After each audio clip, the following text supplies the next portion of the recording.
వెంకటేష్ కథానాయకుడిగా శైలేష్ కొలను రూపొందించిన సైంధవ్ మూవీ థియేటర్లో అయితే రిలీజ్ అయింది. వెంకట్ బోయినపల్లి నిర్మించిన ఈ సినిమా యాక్షన్ థ్రిల్లర్ జోనర్లో కొనసాగుతుంది. కెరియర్ పరంగా వెంకటేష్కి ఇది 75th మూవీ. అందువలన సంఖ్యాపరంగా ఇదొక మంచి ప్రత్యేకతను ప్రాధాన్యతను సంతరించుకుంది. అలాగే అభిమానులకు ఈ సినిమాపై అంచనాలు అయితే భారీగా ఏర్పడ్డాయి. వాళ్ళ అంచనాల ప్రకారం ఈ మూవీ ఎలా ఉంది అన్నది ఈ వీడియోలో తెలుసుకునే ముందు ఛానల్ని సబ్స్క్రైబ్ చేసుకుని బెల్ ఐకాన్ అయితే క్లిక్ చేసుకోండి. ఇంకా ఈ మూవీ స్టోరీ విషయానికి వెళ్తే చంద్రప్రస్థ అనే సముద్ర తీర ప్రాంతంలో మొదలవుతుంది. ఆ ప్రాంతానికి చెందిన మిత్ర అలియాస్ ముఖేష్ ఋషికి మాఫియాతో సంబంధాలు ఉంటాయి. Michael alias జిగా Sen Gupta, Vikas alias Nawazuddin Siddiqui కూడా అతనితో కలిసి బిజినెస్ చేస్తూ ఉంటారు. వికాస్ నమ్మిన వ్యక్తిగా జాస్మిన్ అంటే ఆండ్రియా ఉంటుంది. వాళ్ళంతా కలిసి డ్రగ్, అక్రమంగా ఆయుధాల రవాణా, యువకులకు శిక్షణ ఇచ్చి తీవ్రవాద సంస్థలకు అమ్మేయడం వంటివి చేస్తూ ఉంటారు. ఆ ఊరుకు సైంధవ్ తిరిగి వచ్చాడనే విషయం తెలిసిన మిత్ర కంగారు పడిపోతాడు. అతని అనుచరులు సహచరులు అంతా భయపడిపోతారు. ఎందుకంటే ఎదురొచ్చింది ఎంతటి వారైనా తప్పించడమే తప్ప తప్పుకోవడం సైంధవ్కు తెలియదు. శత్రువులు సైకో అని పిలుచుకునే సైంధవ్ చాలా కాలం క్రితం అదే మాఫియా ముఠాలో పనిచేశాడు. చిన్నపిల్లలను తీవ్రవాదులుగా మార్చడమే విషయంలో విభేదించి అతను ఆ ముఠా నుంచి బయటకు వెళ్ళిపోయాడు. ఆ ఊరి నుంచి కూడా వెళ్ళిపోయిన అతను మళ్ళీ ఇప్పుడు తిరిగి వచ్చాడు. సైంధవ్కి గాయత్రి అంటే బేబీ సార్ పాలేకర్ అనే కూతురు ఉంటుంది. ఆ తండ్రి కూతుళ్ళకి ఆ పక్కింట్లోనే ఉండే మనోజ్మా అలియాస్ శ్రద్ధా శ్రీనాథ్తో సాన్నిహిత్యం ఏర్పడుతుంది. భర్త సాడిజాన్ని భరించలేక మనోజ్న అతనికి దూరంగా ఒంటరిగా ఉంటూ ఉంటుంది. సైంధవ్ కూతురికి నరాలకు సంబంధించిన ఒక అరుదైన వ్యాధి వస్తుంది.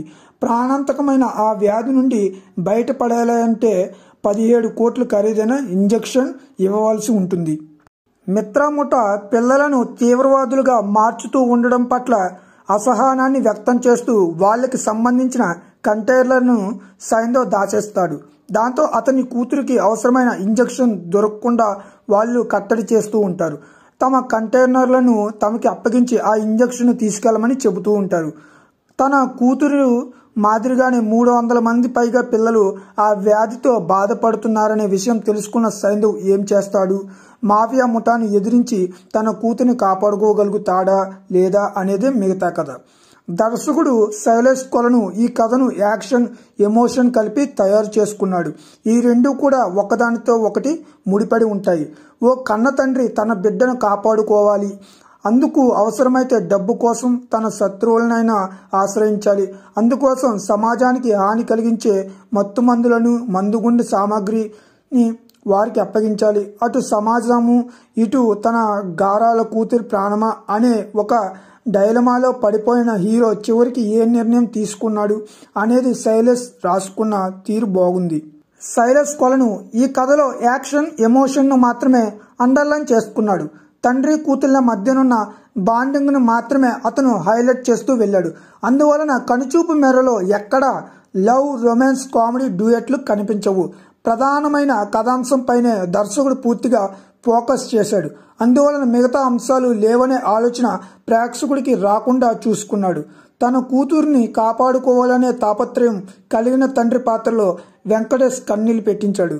తన తండ్రి హీరో, అతను ఉండగా తనకేమీ కాదనే నమ్మకంతో ఉన్న బిడ్డగా సారా నటన ఆకట్టుకుంటుంది. ఆ ఇద్దరికి సహకరించే పాత్రలో శ్రద్ధా శ్రీనాథ్ మెప్పించింది. ఇక వీళ్ళ నిజం వైపుకు వచ్చేసరికి ముఖేష్ ఋషి, జిగా సేన్ గుప్తా, నవాజుద్దీన్ సిద్దికి పాత్రలను దర్శకుడు వరుసగా నిలబెట్టాడు.